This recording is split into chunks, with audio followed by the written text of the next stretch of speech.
This is that beer, Cerveza, the, kind of see it a little better, the Mexican style lager. Why would it be clear? Crack this bad boy open. Because of the color, I keep thinking this should be grape.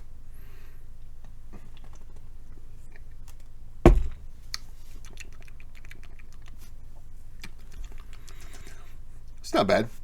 Okay. We're getting back into this Battle of the Bulge Part 4. A Bastogne. Or Bastogne. My nose.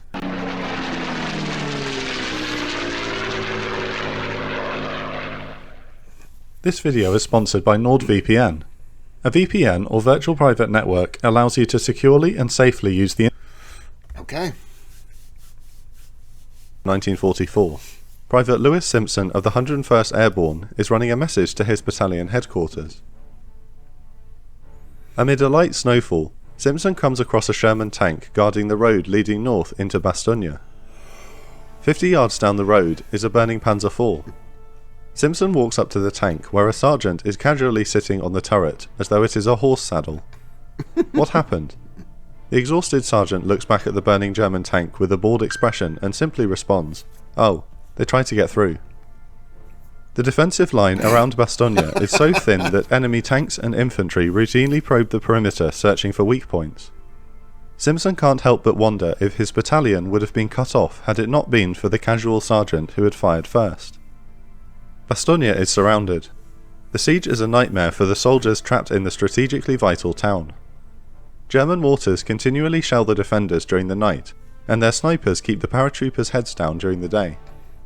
The constant threat of death drives men to the breaking point, and many of them will soon need to be pulled off the line. Easy Company of the 506th Parachute Infantry Regiment is defending the northeastern approaches to the town. Already short of winter clothing, the men are plagued by frostbite and inadequate shelter. The winter of 44 is the coldest in Europe for 30 years. Wow. Captain Dick Winters will later estimate that 1/3 of his non-combat casualties during the Battle of the Bulge will come from frostbite alone. Paratrooper Robert M. Bowen describes the conditions within the pocket. A biting wind blew over the chilling snow, piercing our inadequate clothing like a knife. We were hungry, cold, and depressed. Hungry because we had been living off 1 or 2 K rations a day for nearly a week. Cold because many of us did not have overcoats, overshoes, gloves, or mufflers. And depressed because after fighting debilitating campaigns in Normandy and Holland with high casualty rates, this one in Belgium threatened to be the last straw to push us over the edge. Corporal Shifty Powers of Easy Company is one of the men who has broken. Second Lieutenant Edward Shames is going on a patrol and orders Powers, the best soldier in 3rd Platoon, to accompany him. "Okay, Shifty, let's go." "Sir, I can't go. I cannot go." "What the hell do you mean? That's a court-martial offence. Do what you want with me." Shames can see in Powers' eyes that he is not moving no matter what. The young man has been an outstanding and obedient soldier since the start of the war, but the siege along with months of combat have finally defeated him. He is not willing to risk his life on a routine patrol. Shames has full authority to court-martial Powers, but instead takes a different route. "Corporal, rest up, I'll see you when we get back." Lieutenant Shames's compassion approach works. Powers recovers and is back on the line within a day. The civilian population... If you court-martial him, if he would have court-martialed him, I understood. Obviously, you're going to understand why. But, like, in this situation, why make it worse? You're going to make it worse and now the other guys are involved, the other soldiers. Because now they're going to say, "Oh, I understand." Or, "I understand why he didn't want to go out." Or, "That's a dick move. Why would you do that? Just let him stay," And now you've got the soldiers involved, and now they're thinking about things. And all you're trying to do is just keep them focused on the job at hand. So, something like that.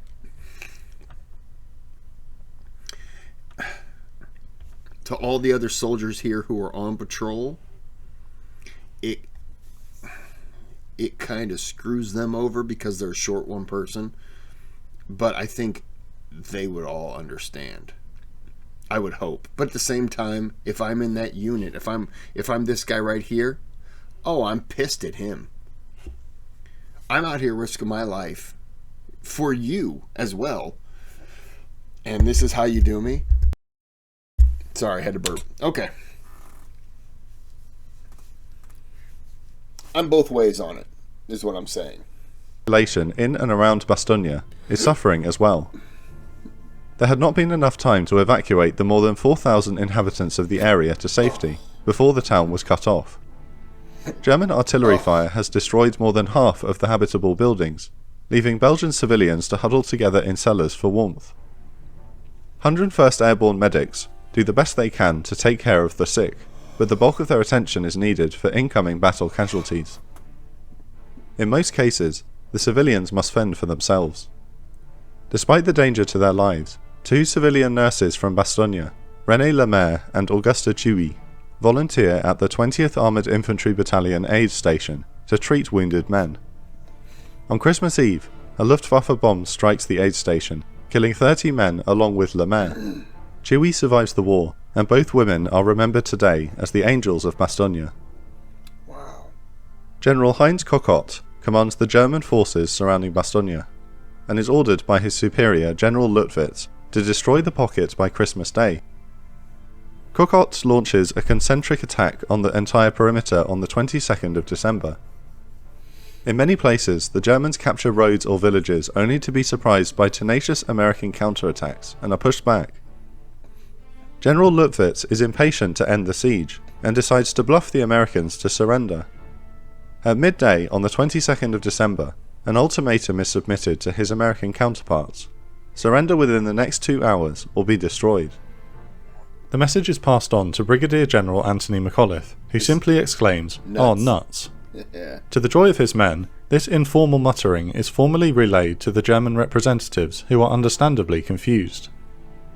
McAuliffe's subordinate explains, "It means go to hell, and I'll tell you something else. If you continue to attack, we will kill every goddamn German that tries to break into this town." The German delegation salutes and leaves in a hurry. The story of McAuliffe's defiant refusal raises morale considerably within the pocket. Yeah. Meanwhile, on the northern shoulder of the campaign, the once vaunted Kampfgruppe Piper is about to meet its end in the village of L'Église. By the 22nd of December, Piper's force is surrounded, and his King Tigers are running out of fuel. A Luftwaffe airdrop is attempted in the morning, but the poor weather along with constricted drop zones means only 10% of the supplies can be recovered. With no fuel and no rescue mission incoming, Piper decides his men will have to break out on their own on foot. They prepare their vehicles for destruction and await the order to retreat. To the south of Bastogne, General George Patton has pulled off a logistical miracle in moving the bulk of his army forward and ready to assault the German line within 48 hours, but the uncooperative snow and fog continues to blanket the battlefield. Exacerbated. It's chilly in here, so I apologize if I'm shaking and...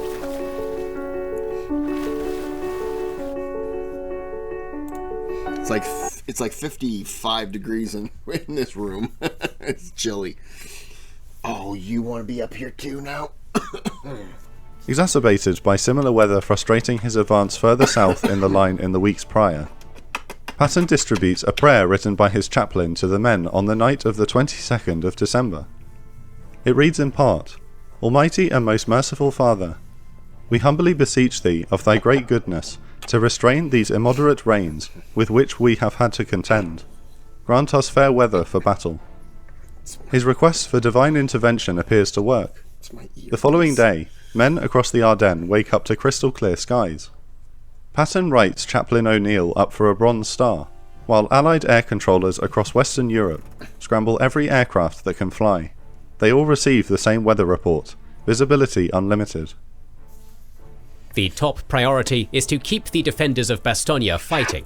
At just before 10 AM, 2 C-47s drop Pathfinder troops with radio beacons to identify the best drop zones for a massive resupply mission.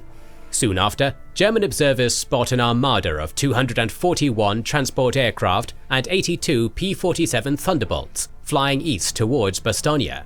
They radio their position so the Luftwaffe can scramble fighters to intercept. When the waves of C-47s arrive... I just want to say, I've noticed this now in the third video, from 2, 3, and 4, how they use narrators from other channels to talk about certain things, and I think that is awesome, especially because I'm a big fan of Kings and Generals. So okay, I'll put you down then. Good Lord. Over Bastogne, they are greeted by German anti-aircraft fire. 7 transports are shot down, but the rest of the pilots bring their aircraft down to 500 feet and fly towards flares which indicate the drop zones. Once they are over their targets, the crews shove bundles of supplies out the door. The men on the ground cheer loudly in their foxholes once they see parachutes open and drift towards their positions. A paratrooper later remarked, "Watching those bundles of supplies and ammunition drop was a sight to behold. We were cheering them wildly, as if at a Super Bowl or World Series game." Luftwaffe squadrons of Bf-109s and FW-190s attempt to disrupt the mission, but the German fighters are overwhelmed by the escorting P-47s. Most are shot down or driven off before they can make a pass at the transports. The resupply mission is a success.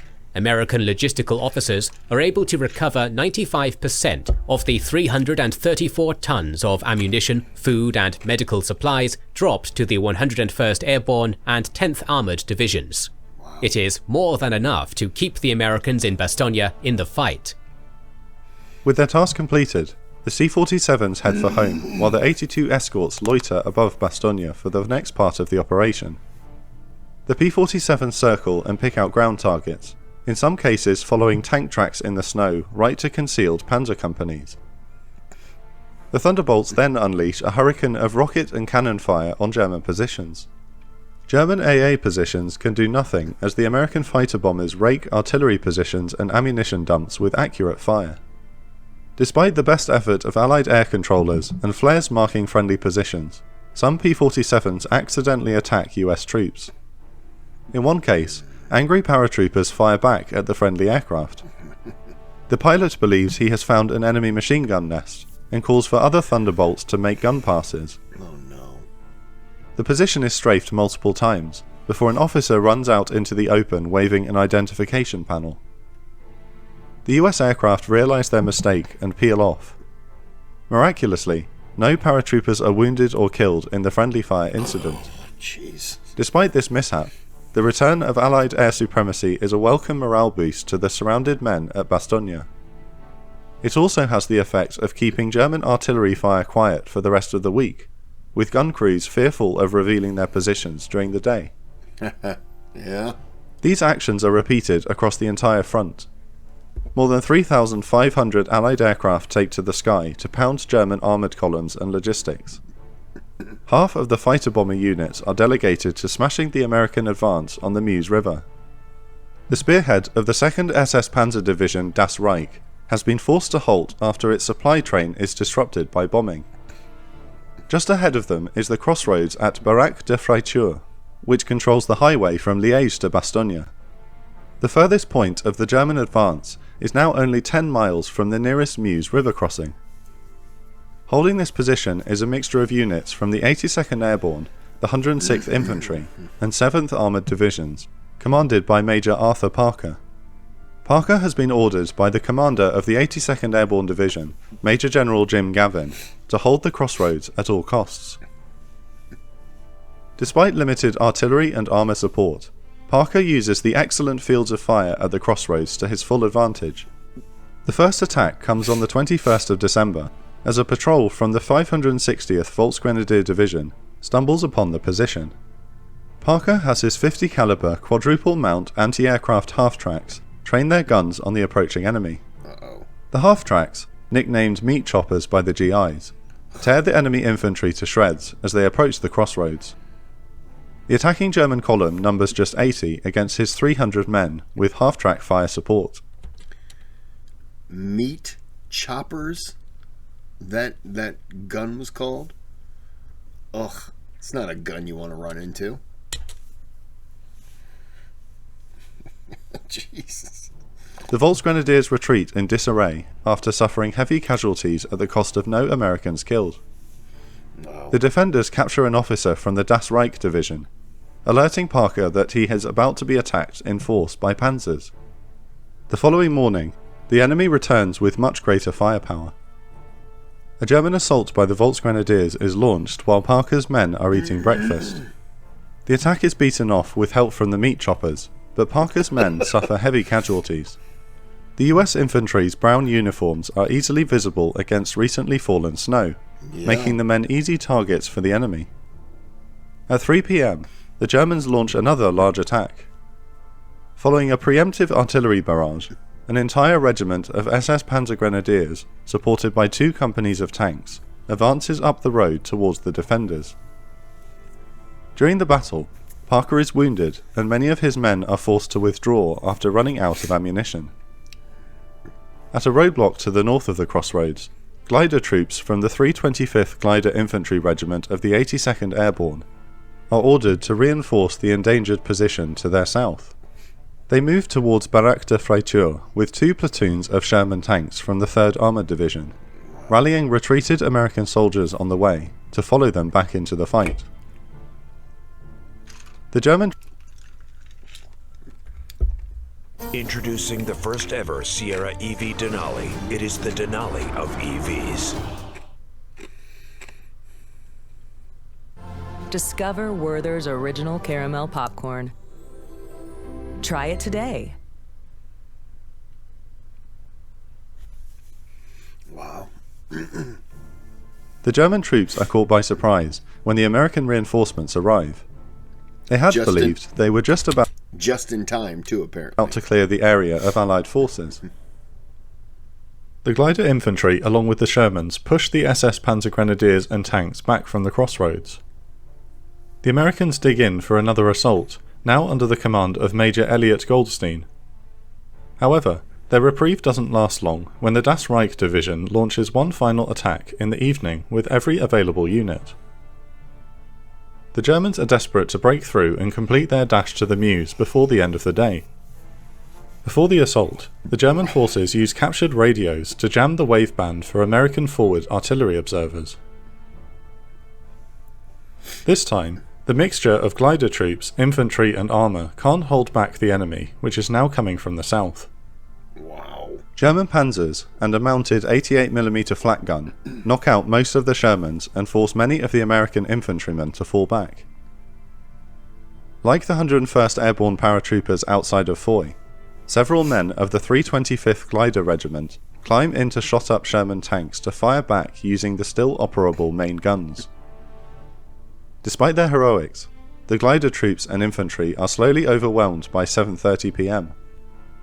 Major Goldstein orders his men to retreat north into the woods, but many are now besieged by the German forces in a nearby barn. The cattle within have been whipped into a frenzy by the battle, and a quick-thinking GI uses this to his advantage. The barn doors are opened, and the cattle stampedes out, followed behind by the glider troops and infantry who run and fire at the enemy. In the confusion, 3 Shermans and 50 men manage to escape and reach friendly lines. Barraque de Freiture is known today as Parker's Crossroads. Despite the fall of the crossroads, the tide of the battle is turning. Aided by clear skies, Patton's counterattack is finally making progress towards Bastogne. The German northern shoulder, along with Kampfgruppe Peiper, has been defeated. In Versailles, General Eisenhower is preparing a massive Allied counter-offensive to push the Wehrmacht back into Germany. The German panzer divisions try to press on to the Meuse River, but they have exhausted much of their offensive strength. Nevertheless, the Führer himself has ordered the river breached as soon as possible without regard for the condition of his soldiers. The armoured spearhead of the German offensive staggers forward, despite being short of ammunition and fuel. Unbeknownst to them, General Brian Horrocks' 30 Corps has reached the battlefield, and the guns of British artillery and Sherman Fireflies are now trained on the advancing German tanks. The final battle for the Meuse crossings is about to begin. Thanks to Kings and Generals. Wow. Why did the 101st say they didn't need rescuing by Patton at Bastogne? There was something about that in Band of Brothers. But that was the 506. I don't know. Doesn't matter. I'm not doing that one. Let me see. 9, 10, 11. You know what that was? And today is the 12th. So I have one more beer I can drink. I'm going to do one more video. It's going to be this. I'm going to end this here. Like and subscribe. Or reasons.